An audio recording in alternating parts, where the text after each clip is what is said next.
Mi'raj, naik ke langit 1, langit 2, 3 sampai ke 7, sampai dia ke Sidratul Muntaha. Rasulullah itu nengok surga, nengok neraka. Pas ditengok di neraka itu, di dalam neraka paling banyak kaum Hawa, perempuan, wanita lebih banyak di dalam neraka dibandingkan dengan kaum laki-laki, Bu. Hari ini juga, dia bapak-bapak diterima. Itu banyak orang. Ini pun hari ini juga gitu. Banyak di dalam neraka itu kaum Hawa dibandingkan laki-laki. Pas saya ngomong kayak gitu, tegak ibu yang paling pojok ke sana. Ustaz, kenapa kaum Hawa yang paling banyak di neraka itu, Ustaz? Kenapa tidak kaum laki-laki? Yang kaum Hawa yang mana dulu? Banyak kategorinya. Pertama, wanita perempuan yang banyak di neraka itu adalah kaum Hawa, wanita perempuan yang selalu membentak-bentakkan suaminya. Nah, ibu kepala desa itu bapak tak? Mana ibu kepala desa mana? Hadir.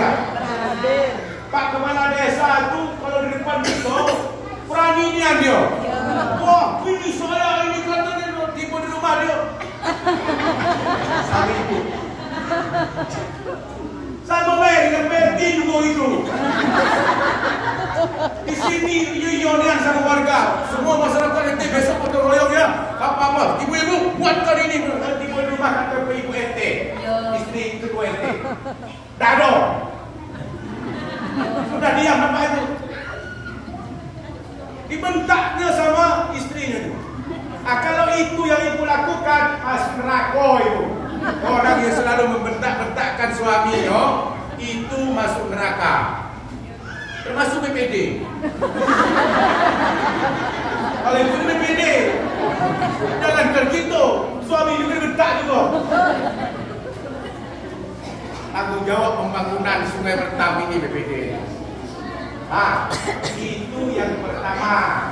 Jangan kita membentak-bentakkan suami kita. Walaupun suami itu tak bisa juga memberikan lebih baik, lebih banyak dibandingkan dengan yang kita harapkan.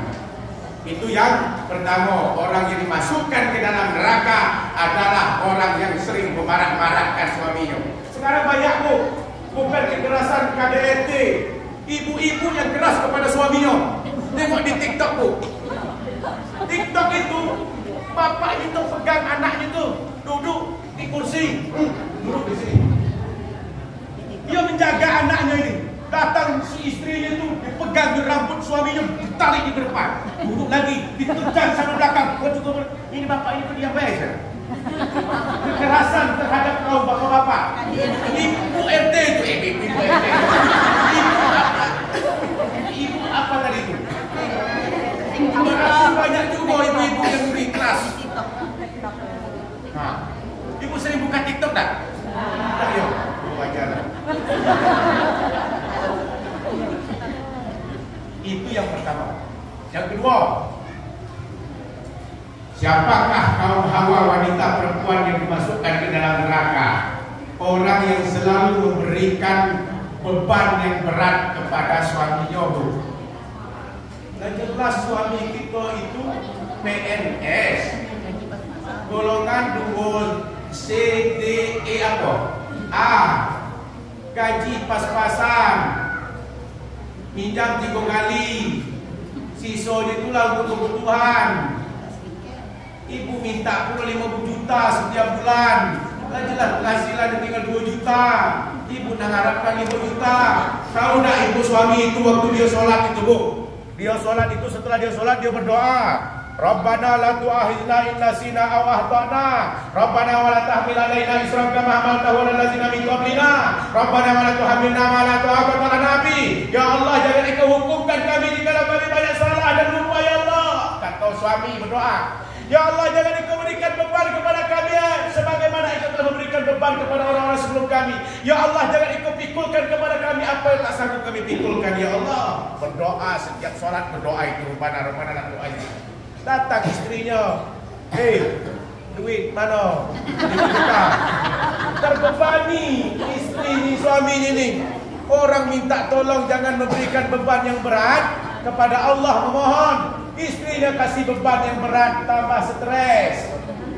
Wajar kalau banyak orang numbur-numbur pohon pinang, numbur-numbur batang kelapa, numbur pagar, itu wajar. Karena beban itu terbebani yang sangat berat. Kata ibu istrinya, bapaknya ni bawa apa? Grab. Jangan balik sebelum dapat 300.000. Kata istrinya, jelas-jelas penghasilan cuma 100. Tak usah balik. Kalau perlu tidurlah di luar. Kamu dipikir suami itu di pohon mangga tu, mana dapat 300.000? Jelas-jelas setiap hari itu 100.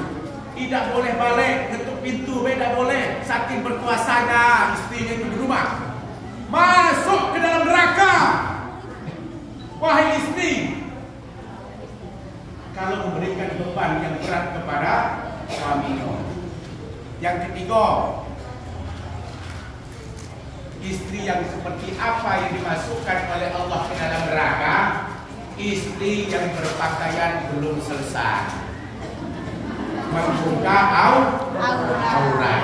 Yang keempat, siapakah kaum Hawa perempuan yang masuk ke dalam neraka? Adalah istri yang tak pernah sholat. Nah, diajarkan sama Luqmanul Hakim itu kepada anak-anaknya, nak, nanti kamu itu berbuat baik dan berbaktilah kepada kedua orang tua. Ibu tahu ceritanya Alqamah? Asal Pak ya? Itu lanjut kita sholat itu seperti apa? Tapi ibu lanjut ya? Setengah jam lagi tu. Ibu tahu ceritanya Alqamah.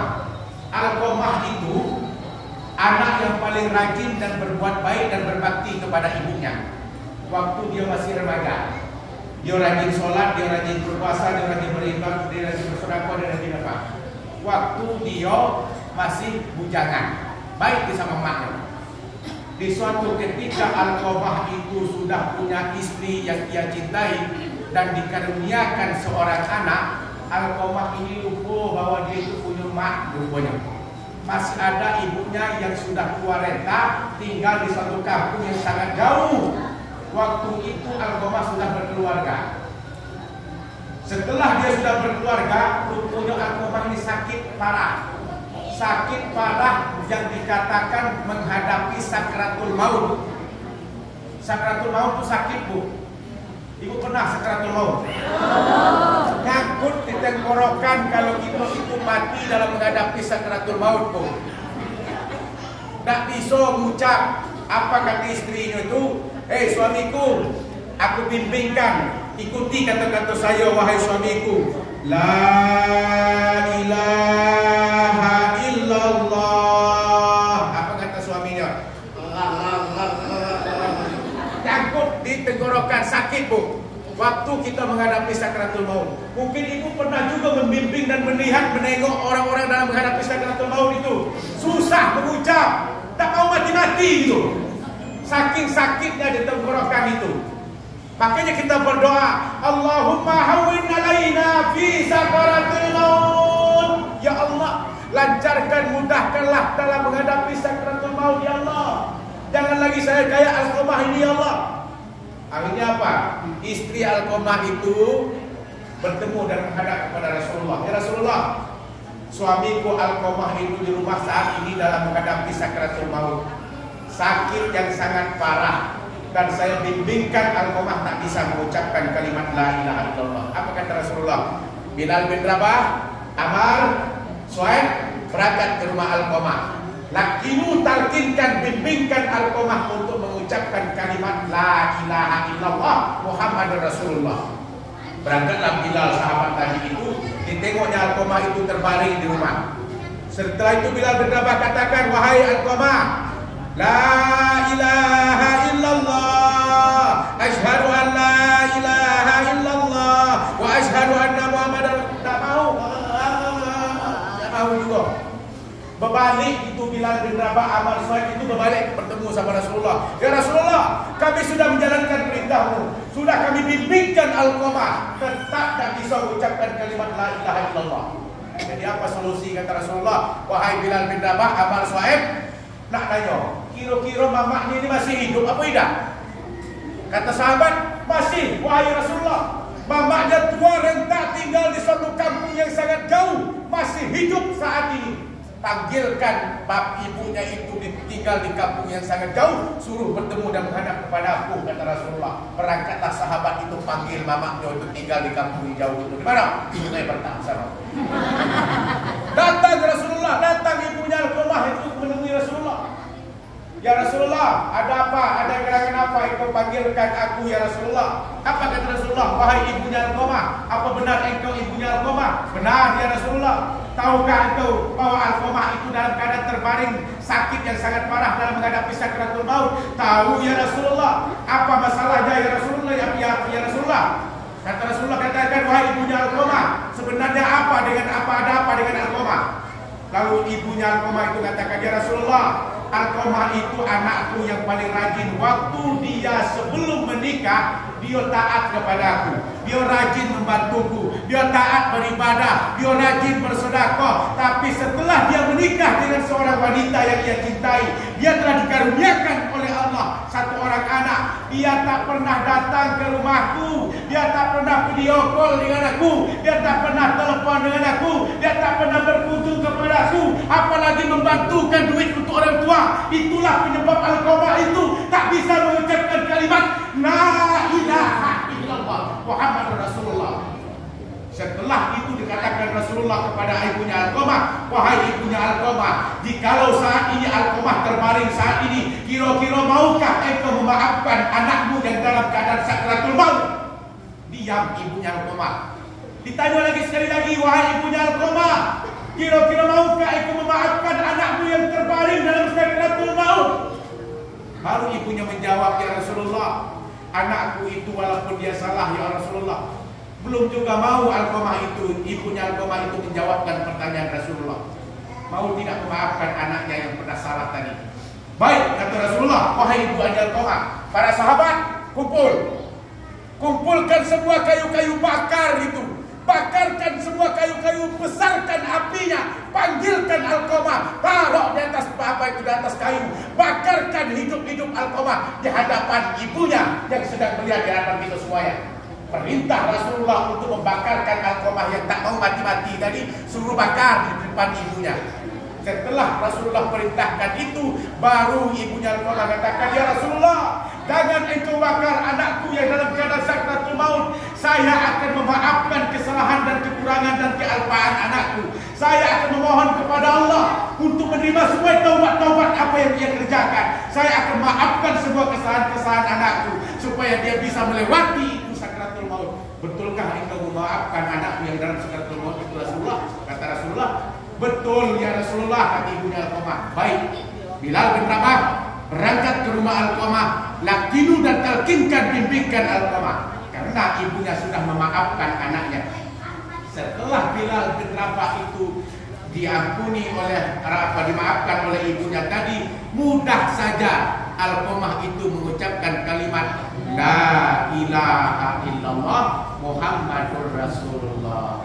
Berarti kesalahan Alqamah anak yang rajin tadi, lupa terhadap ibunya gara-gara dia berkeluarga dan juga terhadap istri dan anaknya. Tidak pernah dia membantukan orang tuanya.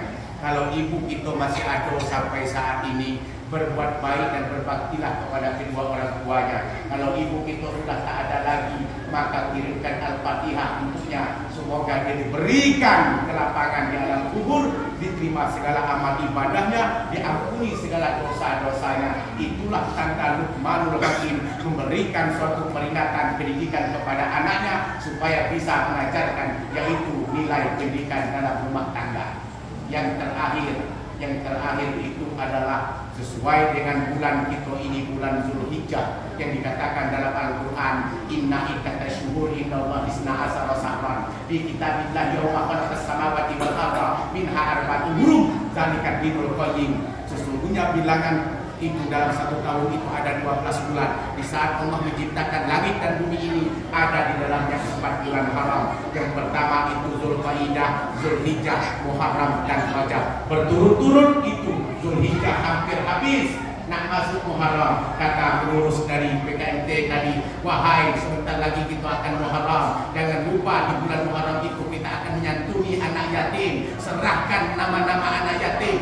Untuk apa menyerahkan nama-nama anak yatim? Sumbangan itu yang kita serahkan, baru kita kirim nama-namanya. Ya tak? Nah, itu bulan Muharram, tanggal 7 besok, Juli, tanggal 1 Muharram. Kami di Jambi itu kami buat festival Muharram.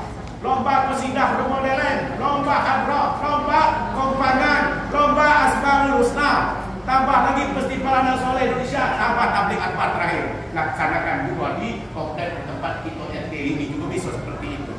Kenapa? Itu masuk kategori bulan Muharram, itu adalah bulan yang suci dan masuk kepada tahun, yaitu tahun baru. Itu bersedekah namanya, berbagi, menyantuni anak yatim, itu berbagi namanya. Kita berikan harta kita. Apa kata dalam Al-Quran? Yauma la yanfa'una malun wala banun illa man atallaha biqalbis salim. Sesungguhnya nanti di hari kiamat nanti tidak ada gunanya harta benda, Bu. Tidak ada guna anak laki-laki dan perempuan. Ibu jangan terlalu sayang cinta dia terhadap suami ibu. Meninggal suami ibu, nanti ibu diambil sama kawan ibu dewek. Kapak itu. Ibu duluan pun meninggal, suami ibu itu diambil sama kawan-kawan ibu lah. Jangan terlalu cinta, terlalu sayang. Yang disayangi, dicintai pertama adalah Allah dan Rasulnya. Ya ayyuhallazina amanu la tulhikum amwalukum wala auladukum an dzikrillah wa may yaf'al dzalika faulaikumul khasirun. Wahai orang-orang yang beriman, jangan engkau jadikan hartamu, keluargamu itu mengingat supaya engkau lupa dengan Allah. Kalau itu yang kita kerjakan, kita akan termasuk orang-orang yang rugi. Pak Ustaz kenapa azan? Hayya 'alas shalah. Terus cuci motor, terus cuci motor. Itu kita terlalu cinta dengan harta namanya. Hayya 'alal falah. Kata PRT, ngendong cucunya. Salatullah. Orang azan di musola itu.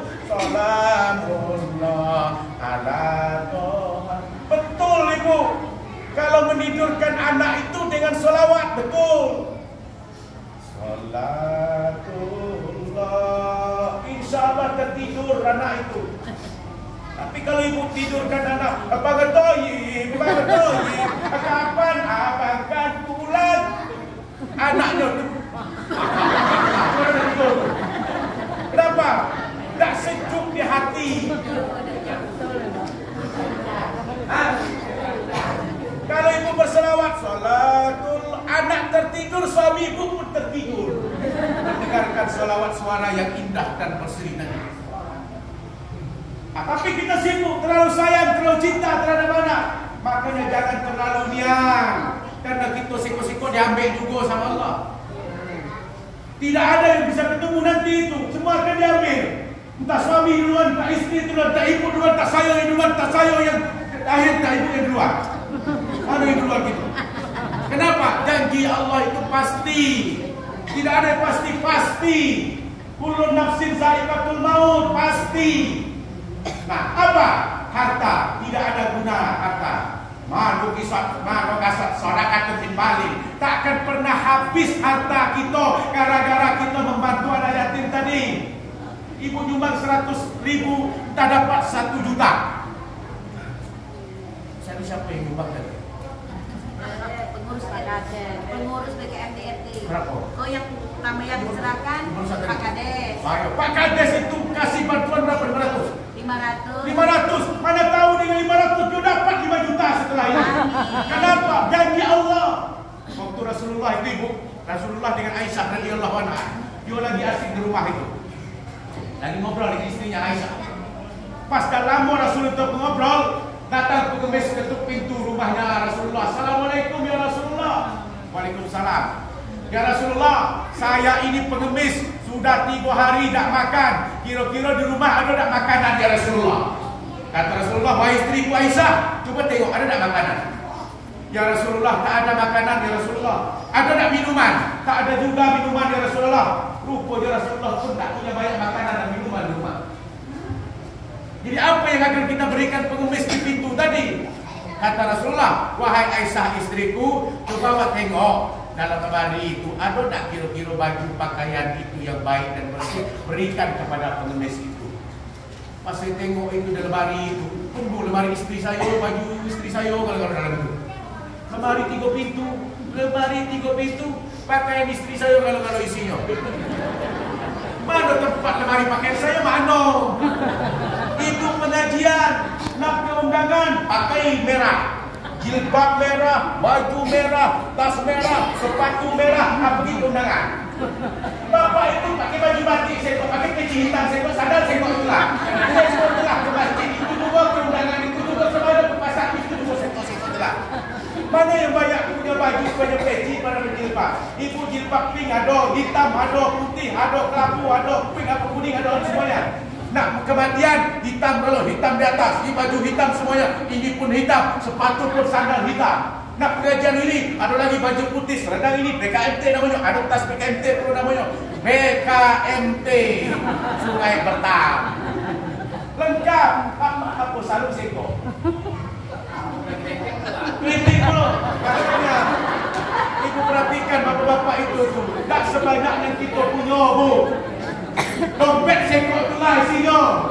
Ibu banyak dompet, undangan lain tasnya. Nah, pengajian apa ibu PPD lain tasnya. Nak ke pasar lain lagi tasnya. Kalau bapak ada dompet ke pasar, ke undangan kemana itulah dompetnya. Isinya juga tambah-tambah. Gimana kalian? Lalu kasih kata Rasulullah, wahai Aisyah, kasihkan pakaianku yang baik dan suci tadi, kasih kepada pengemis. Kasihlah Aisyah itu pakaiannya Rasulullah, dikasih kepada pengemis tadi. Bangga pengemis tadi, berteriak-teriak dia ke Masjid Nabawi. Itu di samping Masjid Nabawi itu ada pasar Madinah namanya. Orang dalam keadaan lapar dikasih pakaian oleh Rasulullah, gembira, senang. Ibu-ibu majelis taklim datang, wakil bupati kaget, datang gubernur kaget, kasih bahan BKMT, ibu senang tak? Senang. Berapa banyak BKMT itu? Kasih kalau 100 biji, jahitlah dewek, ini bahan baik. Senang ibu. Apalagi pakaian Rasulullah dikasih kepada pengemis itu, lebih senang lagi. Dengan senangnya itu berlari-larilah pengemis itu ke pasar Madinah dan berteriak di depan pasar itu, wahai masyarakat yang ada di pasar, ini ada pakaian Rasulullah yang diberikan kepadaku. Siapa di antara kalian yang di sini yang mau membelikan pakaian Rasulullah, akan aku jual dengan harga yang mahal, kata pengemis tadi. Kebetulan di pasar itu ada orang tua, buta, kaya pula, punya seorang budak. Wahai budakku, itu apa yang dijual pengemis tadi? Tolong engkau belikan pakaian yang dijualkan pengemis, berapapun harganya, belikan. Kalau kamu bisa membelikan, kamu aku merdekakan, kata si buta tua kaya. Dibelilah sama budak itu. Rupanya dapat dia membelikan pakaian yang Rasulullah yang dijualkan oleh pengemis. Wahai majikanku, aku telah membelikan pakaian yang Rasulullah yang dijualkan pengemis. Aku serahkan kepada engkau, wahai buta tua kaya. Ini bangga si buta tua kaya tadi, di tanah yang haram, di tanah yang suci, dia angkatkan kedua tangannya, dia memohon kepada Allah, innama amruhu iza arada syai'an ayyakuna lahu kun fayakun. Apabila Allah berkehendak, ya Allah, tidak ada satu pun yang akan menghalanginya. Sesungguhnya pakaian ini diberikan Rasulullah tadi, dijualkan oleh pengemis ini, aku usapkan di mata butaku, ismi wa anta syafi la sifa'a illa sifahuka. Engkau lah memberikan suatu penyakit, engkau pula yang menyembuhkan suatu penyakit itu. Secara pelan-pelan diusaplah pakaian Rasulullah itu di mata orang tua buta kaya. Setelah pelan-pelan itu butanya itu bisa dia nengok rupanya, gara-gara mengusapkan pakaian Rasulullah tadi. Baru dia nengok indahnya Masjid Nabawi, gagahnya laki-laki, cantik-cantiknya perempuan si buta tua kaya ini. atas izin dan kekuasaan Allah. Lalu apa kata buta itu pakaian? Pakaian yang Rasulullah aku beli tadi, aku akan serahkan kepada Rasulullah kembali. Bertemunya Rasulullah, ya Rasulullah, ini ada pakaian yang habis aku beli dari seorang pengemis. Aku kembalikan kepada engkau Rasulullah, aku hadiahkan kepada engkau. Ketawa Rasulullah, wahai Aisyah, tengoklah. Begitulah Allah membalaskan kekuasaannya. Pertama, kita berikan sedekah kepada pengemis. Pengemis menjualkan pakaian kita dengan harga yang mahal. Pengemis itu menjadi orang kaya. Setelah itu dibelikan oleh seorang budak.